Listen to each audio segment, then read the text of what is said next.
Hi. England Darlington நகரத்துலேருந்து Jackie TV நேயர்களுக்கு வணக்கம். Voice over signing in. Right. ரொம்ப நாள் ஒரு வீடியோ போடணும் அப்படின்னு நினச்சிட்டு இருந்தது. நிறைய அப்படியே வேலைப்பளு காரணமாக, இடப்பெயர்வு காரணமாக நிறையா தள்ளி போயிடுது. முக்கியமாக ஜாக்கி டிவியில் போடணுன்னா கூட யாராவது வரணும்ல. ஆஃப்கோர்ஸ் ஆல் இல்லாமல். ஆமாம், அவங்க வந்து பணி நிமித்தம் காரணமாக அவங்க நிறைய வேலையில் மூழ்கி இருந்தாங்க. இப்போ தான் அவங்க வந்து ஓரளவுக்கு கொஞ்சம் இன்றைக்கி ஃப்ரீயாக இருந்தாங்க. ரைட்டு. இப்போ மணி என்ன நினைக்கிறீங்க? மணி கரெக்டாக 7:35 இருக்குது. 7:35 இது. இப்போ க்ளவுடியாக இருக்கிறதுனால என்ன சொல்கிறது, டல் லைட்டில் இருக்குது. இப்போ இதுவே வந்து க்ளவுடியாக இல்லைன்னா உண்மையிலே நேரத்துக்குலாம் சன்லைட் இருக்கும், நல்லாவே இருக்கும். ஸோ அந்த மாதிரி இருக்கிறதுனால சரி ஒரு வாக்கிங் மாதிரி போயிட்டு இந்த ஒரு வீடியோவை பதிவு பண்ணுவோம் அப்படின்னு தான் நான் கிளம்பி வந்தேன். ஒன்று. ரெண்டாவது, பிக் பாஸ் அப்டேட்ஸ் வந்து அக்டோபரில் வர மாதிரி ஒரு தகவல். அப்புறம் அது சேனல்ஸ் மாறுது அப்படின்ற மாதிரியான அப்டேட்ஸ்லாம் நான் பார்த்தேன். ஏன்னா இங்கே கிளம்பி வர்றதுனால என்னால் பெருசாக வந்து எதுவும் அப்டேட் கொடுக்க முடியல. இல்லை, இன்னொரு விஷயமா சொல்லணுன்னா அதனால மட்டும் கிடையாது, நிறைய விஷயங்கள் போச்சு. ஸோ இது வந்து நடக்குமா நடக்காதா அப்படிங்கிறது வந்து ஒரு விஷயமா போயிட்டு இருந்தது. அதுக்கப்புறம் இங்கே வந்தால் ஜாக்கிக்கு வந்து பெரிய கவலையே என்னென்னா, தோழிகள் செல்லங்கள்லாம் அங்கே இருக்கிற செல்லங்கள்லாம் விட்டு வரோம், அப்புறம் என்ன பண்ணுறது அப்படின்னு சொல்லிட்டு, அப்புறம் இங்கே இருக்கிற தோழிகள் இங்கே இருக்கிற செல்லங்கள்லாம் ரொம்ப ஆதரவு தெரிவித்தோன்னே ஹாப்பி ஆகிட்டு அப்படியே. கேமராமேன் யாழினி கொஞ்சம் முன்னாடி வந்துட்டு போயிட்டு அதெல்லாம் உங்களுக்கு என்ன மூலமோ பண்ணிக்கலாம் அதெல்லாம். Right, thank you Yazhini. அதான் இந்த மாதிரி டைம் ஸ்பெண்ட் பண்ணுற மாதிரி ஆகின ஒரு நேரம் இங்கே இல்லை. எல்லாத்த விட என்னென்னா கட்டி போட்ட மாதிரி இருக்கிறேன். சொன்னால் நம்ப மாட்டீங்க. காலையில் நான் எழுந்துட்டு ஒரு 3 மணி நேரம் வந்த அன்றைக்கி, அதாவது 4ஆம் தேதி வந்தேன், 5ஆம் தேதி காலையில் எழுந்துருக்கிறேன். 3 மணி நேரம் அப்படியே உட்காந்துட்ருக்கேன். ஏன்னா அங்கே இருந்தால் நம்ம என்ன பண்ணுவோம், டக்குன்னு காலையில் இறங்குவோம், நம்மளால எழுந்து ஒரு வண்டி எடுத்து இவங்கெல்லாம் தூங்கிட்டு இருப்பாங்க, நம்ம நேராக போவேன், கதவை சாத்துவேன், பைக் எடுப்பேன், மேலே காஃபியில் போய் ஒரு காஃபியை சாப்பிட்டுட்டு அதுக்கப்புறம் வேணுன்னா அவங்க எழுந்தாங்கன்னா ஒரு காஃபி பார்சல் பண்ணி வருவேன். இல்லைன்னா எழுந்து பல்ல விலைக்கு ரெடியாக நான் வந்துடுறேன்னு சொல்லி வந்துட்டு என்ன பண்ணுவேன்னா உடனே திரும்ப பைக்கில் அதே இடத்துக்கு கூட்டின்னு போய் இன்னொரு காஃபி வாங்கி கொடுத்து நான் அந்த டைமில் காஃபி சாப்பிடுவேன். இல்லை இவ்வளோ தான் அன்றைய நாள் தொடங்கும். திடீர்னு நினச்சா அப்படி போய் காசினோவில் படம் பார்க்குறதுன, சத்தியமில் பார்க்குறதுன்னு, இந்த பக்கம் பிரசாத்தில் போய் ப்ரிவியூவில் படத்தில் பார்க்குறது என்ன, பத்திரிக்கையாளர் நிகழ்ச்சிக்கு போகிறதுனா ஆச்சா பூச்சா, இப்படி இறங்கினா வண்டி, அப்படி இறங்கினா இது ஆட்டோ, இப்படி போனால் ஷேர் ஆட்டோன்ட்டு அவ்வளோ வண்டி. இங்கே ஒன்றும் இல்லை, இங்கே மேர்ஸ்பரோன்னு ஒரு ஊர், அந்த ஊருக்கு போய்ட்டு வந்து இறங்கி ஒரு டாக்ஸி புக் பண்ணுறதுக்கு நாங்கள் பட்டப்பாடு எங்களுக்கு தான் தெரியும். ஸோ அந்த மாதிரியான நிறைய டிஃபிகல்ட்டிஸ்லாம் இருக்குது. பட் ஆனால் ரொம்ப ரொம்ப அமைதியான ஒரு நகரம் எதுன்னா அது இந்த நகரத்தை நான் சொல்லுவேன். சொன்ன நம்ப மாட்டீங்க, வந்து ஒரு வாரம் ஆகுது, ஒரே ஒரு ஹாரன் சவுண்ட் கூட என்ன கேட்கல. ஒரே ஒரு ஹாரன் சவுண்ட் கூட இங்கே நான் கேட்கவே இல்லை. அதுதான் இந்த நகரத்துடைய சிறப்பாக நான் பார்க்குறேன். ஸோ நிறைய இல்லை, இன்னும் சில விஷயங்கள் சொல்லணும் அப்படின்னா, எப்படி ஜாக்கிக்கு இருந்தோ அதே மனநிலையில் தான் எனக்கும். ஏன்னா இப்போ இவங்களாவது வந்து காஃபி போய் சாப்பிட்டு வருவாங்க, நம்மளாம் வந்து காஃபி வாங்கி கொடுத்து இறங்குனா காரு ஏறினா காரு இப்படியே பழகிருக்கும். என்ன தான் வந்து இருந்திருக்கேன் இங்கே அப்படின்னாலும் கூட இன்னுமே கொஞ்சம் டிஃபிகல்ட்டியாக இருந்தது. ஏன்னா சமையலில் நம்ம 3 வேளையும் நாமளே சமைக்கணும், நம்மளே எல்லாம் செய்யணும் அப்படின்றப்போ ஒன்றுமே புரியல. திடீர்னு என்ன நான் சமைக்கணுமா அப்படிங்கிற மாதிரியான ஒரு தாட் ப்ராசஸ்லாம் ஓடிட்டு தான் இருந்தது. பட் எல்லாத்தையும் விட இது வந்து நிறையா விஷயங்களுக்கு வழிவகுக்கும் அப்படிங்கிறது மட்டும் புரிஞ்சிச்சு. உதாரணத்திற்கு வந்து யாழினியோட படிப்பாக இருக்கட்டும், வேலையாக இருக்கட்டும், நம்மளுடைய செட்டில்மெண்ட்ஸாக இருக்கட்டும், நிறையா விஷயங்கள். அண்டு நான் நிறைய வீடியோவில் வந்து சொல்லியிருப்பேன், அந்த இடத்துக்கு ஜாக்கி வந்தால் ரொம்ப நல்லா இருந்திருக்கும் அப்படிங்கிற மாதிரி நிறைய இடங்களில் நான் வந்து யோசிச்சுருந்துருக்கேன். அதில் ஒன் ஆஃப் த இடங்கள் வந்து இதுவும் கூட. ஸோ இங்கெல்லாம் வந்தால் இவங்க இந்த கல்ச்சர், இந்த விஷயங்கள் இதெல்லாம் வந்து நல்லா பார்ப்பாங்க அப்படிங்கிறது வந்து எனக்கு வந்து ஒரு தீர்க்கமான ஒரு தாட் ப்ராசஸ்ன்னு வச்சுக்கோங்களேன். அதற்கான ஒரு விஷயமாகவும் நான் இதை வந்து யோசித்தேன். வந்தாச்சு, அவ்வளோதான். இதுக்கப்புறம் என்ன அப்படின்ற மாதிரியான விஷயங்களை யோசிக்கணும். உண்மையிலே ஒன்று சொல்லணும்னா, இப்போ ஜாக்கி சொன்னாங்கல்ல மிடில்ஸ்ப்ரோ, அந்த மிடில்ஸ்ப்ரோவை வந்து 3 நாள் ப்ரொனவுன்ஸ் பண்ணி பார்த்தேன் நான். மிடில்ஸ்ப்ரோங்கிறது வரல, அதெல்லாம் வந்து இன்னும் இருக்குது அந்த விஷயங்கள். முக்கியமாக இன்னும் இங்கே வந்து பெரிய கஷ்டங்கள் எல்லாம் என்னென்னா, வீடெல்லாம் வந்து இன்னும் கிடைக்கணும், யாழினிக்கு ஸ்கூல், அந்த மாதிரி நிறைய விஷயங்கள் ஓட்டங்கள் இருந்தாலும் கூட பல அப்டேட்ஸு பல விஷயங்களை வந்து உங்களோட ஷேர் பண்ணணும். இதற்கப்புறமாவது ஆன் டைம் அப்டேட்ஸ் வரும் அப்படின்னு எப்பவும் சொல்ல முடியாது. நேரம் கிடைக்கிறப்போ, ஏன்னா புது வேலைன்னும் போது அவங்க ரொம்ப பிஸியாக இருக்கிறாங்க, பயங்கர வேலைப்பளுவில் இருக்கிறாங்க. ஸோ அவங்கள என்னெல்லாம் டிஸ்டர்ப் பண்ண முடியாது. என் வேலையை என்னால் செய்ய முடியல. ஏன்னா வீடு முதல்ல இங்கே கிடைக்கணும், அது வந்து ஒரு பெரிய சவாலாக இருக்குது. நம்ம ஊர்லாம் வந்து ஒரு 4-5 புரோக்கர்ஸ் வந்து டக்கு டக்குன்னு வேலையை முடிச்சுடுவாங்க. இங்கே அப்படி கிடையாது. வியூவிங்க்குன்ட்டு ஒரு டைம் கொடுக்குறாங்க. அந்த டைமுக்கு முன்னாடிலாம் அவங்க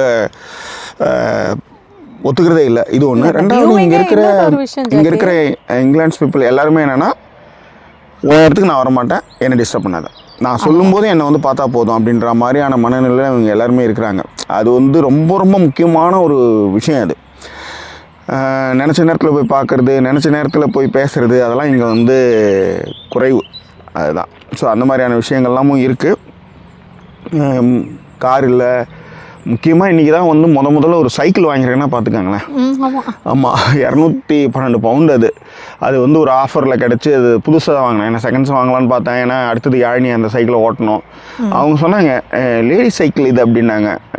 நான் ஓட்டிகிட்டு வரும்போது லேடிஸ்ன்னு பார்க்க போகிறோம்னா ஒன்றும் இல்லை, இப்படி இருக்கும். அந்த ஹேண்டில் அந்த இந்த பார் இருக்குல்ல, அது வந்து சென்டர் பார் வந்து இப்படி இருக்கும். லேடிஸ் போது லேடிஸ் வந்து இப்படி இறங்கி இப்படி வருது. ஏன்னா அவங்க ஈஸியாக கால் போகணுன்றதுக்காக அப்படி. அதனால சொன்னாங்க அதெல்லாம் விடுங்க பார்த்துக்கலாம் அப்படின்ற மாதிரி. ஸோ வாங்கிட்டு வந்தேன். அதுக்கு இங்கே வந்து சைக்கிள் தெஃப்ட் வந்து அதிகம். அதனால் வந்து சைக்கிளை வந்து பூட்டி வைக்கணும் அப்படின்னு பூட்டு வாங்கணும். நான் என்ன பண்ணாங்க, 4 பவுண்டு 5 பவுண்டு எல்லாம் இருந்தது. நான் போய் இது வந்து நாங்கள் வந்து படம் பார்த்த கதை தான். நான் என்ன பண்ணேன், போய் ஒரு 4 பவுண்டு ஒரு இது இருந்தது, ஒரு லாக் ஒன்று, அதை போய் இப்படி கை வச்சேன். அந்த லேடி சொன்னாங்க நோ டோன்ட் அப்படின்னு. ஏன்னா அது வந்து அவ்வளோ ஒர்த்து கிடையாது அப்படின்ட்டு அப்புறம் ஒரு 5 பவுண்டு இருக்கிற ஒரு இதை வாங்கினேன். ஸோ அந்த மாதிரிலாம் இருக்குது. இப்போ உதாரணத்துக்கு காரில் வந்து இங்கேருந்து சிவகங்கை போயிட்டு, சிவகங்கையிலேருந்து தென்காசி போயிட்டு, தென்காசியிலேருந்து பெங்களூர் போயிட்டு, பெங்களூர்லேருந்து சென்னை வந்து ஏறக்குறைய ஒரு 1500 கிலோமீட்ரு சுற்றணும். இங்கே வந்து பார்த்தோன்னா எல்லாத்துக்கும் நடக்க வேண்டியதாக இருக்குது. ரொம்ப, அதாவது என்ன சொல்கிறது, எல்லாமே இருக்குது. ஆனால் டாக்ஸி இருக்குது, எல்லாமே இருக்குது. பணம் இல்லை. எல்லாத்த விட இன்னொரு விஷயம் யாழினி வந்து சொல்லிச்சான் சேகர்கிட்ட. ஒரு வீடு பார்க்குறதுக்காக போனோம். யாழினி என்ன பண்ணிச்சு, ஏய் நான் வந்து காரில் இறங்கி கார்லேயே போனோம்டாடே, இங்கே என்ன நடக்கவே முடியலடாடே, பசிக்குதுடா பயங்கரமாக அப்படின்ட்டு. ஏன்னா அன்றைக்கி வந்து நாங்கள் வந்து டவுன் சென்டர்னு ஒரு இடம், அந்த இடம் போயிட்டு அதுக்கப்புறம் வந்து நான் இங்கே வந்திருந்தேன். ஸோ அதனால் ரொம்ப தூரம் நடந்தோம். சரி கையோட கையாக அந்த வீட்டையும் பார்த்து வந்துடுவோம். அப்போ தான் வியூவிங் கொடுத்துருந்தாங்க. அந்த வியூவிங் டைமுக்கு நம்ம போகணும் ஆக்சுவலி. ஸோ போயிட்டு பார்த்துட்டு வரும்போது அந்த மாதிரியான ஒரு கதறிடுச்சு. கதர்னதோட இன்னொரு விஷயம், யாழினி ரொம்ப லாஜிக்கலாக ஒரு விஷயம் சொல்லிச்சு. திடீர்னு வந்து ஃபீல் பண்ணி நான் ரொம்ப இந்தியாவை மிஸ் பண்ணுறேன் அப்படின்னுச்சு. ஏன்பா ஃப்ரெண்ட்ஸா அப்படின்னு. இல்லைம்மா சோறு அப்படின்னுச்சு. ஏன்னா அப்பாவும் பொண்ணும் நினச்சா ஃப்ரைட் ரைஸ்டா, இங்கே ஃப்ரைட் ரைஸ் ஆர்டர் பண்ணலாம்டா அப்படிங்கிற மாதிரிலாம் வந்து 2 பேரும் சாப்பிட்ற டைப்பு. திடீர்னு சோறு இல்லைன்னு சரி ஆண்டி அப்போ ஃப்ரெண்டை மிஸ் பண்ணலன்னா லாஜிக்காக சொன்னிச்சு. ஃப்ரெண்ட்ஸ் எல்லாம் கூட வீடியோ காலில் பார்த்துக்கலாம், பேசிக்கலாம், சோறு வீடியோவில் காலில் சாப்பிட முடியுமா அப்படின்னுச்சு. ஸோ ஃப்ரைட் ரைஸ்லாம் பயங்கரமாக மிஸ் பண்ணுறாங்க. ஆனால் இங்கே நிறைய விஷயங்கள் இருக்குது. இதெல்லாம் வந்து வீலாக்ஸில் வந்து கண்டிப்பாக அதை வந்து போடுவோம். அது மட்டும் இல்லை, இந்த சென்னையிலேருந்து இங்கே வந்ததுக்கான வீலாக்ஸ் ஒன்று வந்து ரெடி பண்ணி. ஆமாம் சார், அதான் சொல்லணும்னு நினச்சேன். எப்போ பாரு இது மாதிரி தான் நம்ம சேனலில் நம்மளே ப்ரொமோட் பண்ணுறதில்ல. ஜாக்கி வீலாக் தமிழில் வந்த ஒரு ட்ராவலை வந்து பண்ணியிருக்கேன். இன்னும் நிறைய விஷயங்கள் வந்து கொஞ்சம் கொஞ்சமாக இதில் வந்து அப்டேட் பண்ணுறேன். வேறு ஏதாவது தகவல்கள்? நிறைய நிகழ்ச்சிகள், அதாவது விஜய் சூப்பர் சிங்கர், அது வந்து ஏகப்பட்ட விஷயங்கள். இது வந்து எல்லா பொருளையும் கொடுத்துட்டு வரணும், கிளம்பி வரணும் அப்படின்னும் போது நிறைய டிஃபிகல்ட்டிஸ், நிறைய விஷயங்கள்ஸ் எல்லாமே இருந்தது. அதுதான் மேட்ரு. ஸோ இன்னும் ஒரு முக்கியமான விஷயமா சொல்லணும்னா, நிறைய வாழ்த்துக்கள் சொல்லும்பொழுதே வந்து நிறைய வாழ்த்துக்களாக இருக்கட்டும். நிறைய பேர் இங்கே வந்து செட்டில் டவுன்னு சொல்லிட்டு FB போஸ்ட்டை பார்த்துட்டு நாங்கள்லாம் இங்கே தான் இருக்கோம், வந்துட்டிங்களா ஜாக்கேனா அப்படிங்கிற மாதிரி கேள்விகளாக இருக்கட்டும். வீடு பார்த்து கொடுக்கறதுக்கு முக்கியமாக பிரியாலாம் பார்த்திங்கன்னா டெய்லி வந்து ஒரு 10 வீடாவது நாங்கள் தேடுறோமோ இல்லையோ அவங்க வந்து எங்களுக்காக தேடி அனுப்பிச்சு அந்த மாதிரியான உதவிகள் வந்து நிறைய பேர். முக்கியமாக வந்து திருநெல்வேலியை சேர்ந்த ஆதிமூல பெருமாள் அவர் தான் வந்து இறங்குனதுமே வந்து டக்குன்னு காரில் போய் வேண்டிய பொருட்கள்லாம் வாங்கி வீட்டுக்கு தேவையான ஒரு பெரிய பிளைண்டாக வந்து இறங்கின ஒரு ஊரில் வந்து பெரிய சப்போர்ட்டாக இருந்தார். அதை என்னால் எப்பயுமே மறக்க முடியாது. அதே மாதிரி சுபா அவங்களும் வந்து நிறைய வீடுலாம் பார்த்து அவங்களும் நம்மளுக்கு அனுப்பிச்சிட்ருக்காங்க. அதெல்லாம் ரொம்ப பெரிய விஷயம். அதான் இந்த ஊரோட மிகப்பெரிய விஷயமே குளிர். இந்த குளிரை வந்து போராடி வெல்றது தான் இங்கே இதுவே. உதாரணத்துக்கு வந்து என்ன சொல்லுவாங்க, அவங்களுக்கு என்ன UK போயிட்டாங்க, உதாரணத்துக்கெல்லாம் இல்லைங்க. ஆனால் இதுக்கு பேர் சம்மரா அப்படிங்கிற மாதிரி சீடலை விட இங்கே வந்து பயங்கர குளிர் இருக்குது. மான்செஸ்டர்லலாம் இருந்திருக்கேன். ஏன்னா காலையில் பார்த்தீங்கன்னா 7, 8 அப்புறம் கொஞ்சம் கொஞ்சமாக போனால் ஒரு 9 மதியானத்துக்கு ஒரு 12 மணிக்கு வந்து பார்த்திங்கன்னா ஒரு 14 தான் இருக்குது. அதுக்கப்புறம்லாம் ஒன்றும் பெருசாக இல்லை. ஸோ அந்த மாதிரிலாம் வந்து குளிர் வந்து பயங்கரமாக இருக்குது. இந்த குளிர்லையும் மீறி இங்கே வேலை செஞ்சு இங்கே பணத்தை சேர்த்து குறைவாக செலவு பண்ணி நிறைய விஷயங்கள் இருக்குதுன்னு வச்சுக்கோங்களேன். அதனால் வந்து இங்கே ஒவ்வொரு நாளும் ஒரு சவால் தான். குளிரோட போராடக்கூடிய ஒரு சவால் தான் இது. பட் ஆனால் நான் சொல்கிறேனே, நான் வாழ்ந்த வாழ்க்கைக்கு முற்றிலும் வேறான ஒரு வாழ்க்கை இது. டோட்டலி வீட்டை விட்டு வெளியே வர அன்றைக்கி அதே மாதிரி ஒரு லேடி வந்தாங்க வெளியே. Hi, good morning, have a nice day. நம்ம ஊரில் சாணி தெளிக்கிறப்ப பார்த்தா கூட அப்படி மூஞ்சி திருப்பிட்டுப்பான். எது வெளியேகத்தில் 5:30 மணிக்கு பெருசாக ஒன்றும் மூஞ்சி கூட தெரியாது, கருக்கல்ல சாணி போடுவாங்க, சாணி தெளிப்பாங்கன்னு வச்சுக்கோங்க. அப்போ கூட ஸோ அந்த மாதிரிலாம் நிறைய விஷயங்கள்லாம் இருக்குது. இன்னொன்று மக்கள் ரொம்ப குறைவுன்றதுனாலையும் அதுவும் ஒரு காரணம். நம்ம வந்து 1 கிலோமீட்டர் சதுரப்பரப்பளவு 35,000 40,000 பேர் இருப்போம். இங்கே ரொம்ப குறைவு. அதே மாதிரி சிநேகமான மனிதர்கள். ஆனால் சின்ன பசங்கள்லாம் ரொம்ப எல்லாம் அராத்து தான். அதெல்லாம் வெவ்வேறு விஷயங்களில் பேசுவோம்.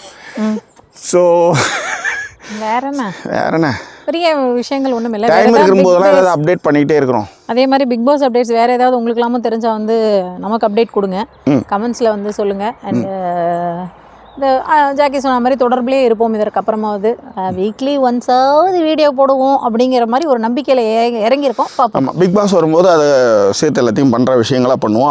அப்படியே இரு. ஸோ யாழினி, கேமராமேன் யாழினிக்கு என்னுடைய நன்றியும் அன்பும். Voice over. Thank you all. Thank you. ஏன்னா தேங்க்ஸ் அலாட். ஸோ வேற என்ன, சப்ஸ்கிரைப் பண்ணாதான் சப்ஸ்கிரைப் பண்ணுங்கள். மீண்டும் வேறு ஒரு அப்டேட்டோடு உங்களை சந்திக்கிறோம். இப்போதைக்கு வந்து இந்த சூப்பர் சிங்கர் இன்னும் நீயா நானாவில் அதை பேசுகிறேன். எதுவும் வீடு கிடைக்கணும், யாழினிக்கு ஸ்கூல் பக்கத்தில் கிடைக்கணும், அந்த மாதிரி நிறைய விஷயங்கள் ஓடிட்டுருக்கு. வீட்டுக்கு மட்டுமே வந்து வீடு இல்லைன்றதுனால ஏர்பிஎன்பியில் தான் நாங்கள் தங்கியிருக்கோம். அதனாலேயே வந்து பார்த்திங்கன்னா நிறைய பவுண்டு செலவாகிட்டு இருக்குது. அதெல்லாம் நினைக்கும்போது ஒன்றும் இல்லை, போய் ஒரு 212 ரூபாய்க்கு வந்து ஒரு சைக்கிளை புக் பண்ணிட்டு வந்தேன். அதுவே வந்து எனக்கு வந்து ஒரு மாதிரி இருக்குது. அதே மாதிரி இங்கே பஞ்சர் கடைலாம் கிடையாது. அதாவது வடிவேல் மாதிரி 2 பேக்கெட்டும் எடுத்துகிட்டு காசு இல்லைப்பா மொமெண்ட் தான் போல இருக்குது. பட் அந்த மாதிரிலாம் இருக்குது. இல்லை சொல்கிறேன், அந்த மாதிரியான டிஃபிகல்ட்டிஸ்லாம் இருக்குது. அதெல்லாம் மீண்டு வரணும்னா இன்னும் ஒரு 2 மாதமாவது இந்த ஊரில் செட்டில் ஆகிறதுக்கான விஷயங்கள் நிறையவே இருக்குது. ஸோ அதுதான், வேறு என்ன. எப்போதும் போல் உங்கள் ஆசீர்வாதங்கள் வேண்டி ஜாக்கி குடும்பத்தினர், ஜாக்கி டிவி நேயர்கள் அனைவருக்கும் இந்த லேட்டு வீடியோ, ஏன்னா அது ஜாக்கி விலாக்லையும் போட்டேன், ஜாக்கி சினிமாஸ்லையும் போட்டேன். இதில் நான் அப்டேட்டே பண்ணலை. அது அவங்களுக்கான டைம் வந்தால் தான் அதை செய்ய முடியும். அப்படின்றனால thank you so much. Thanks lot. Thanks for your all support. Thank you so much and expecting all your blessings and wishes. இன்னும் வேறொரு எபிசோடில் உங்களை சந்திக்கிறோம். ஒரு நன்றி கூறுவது உங்கள் ஜாக்கி சேகர் மற்றும் வாய்ஸ் ஓவர் signing off.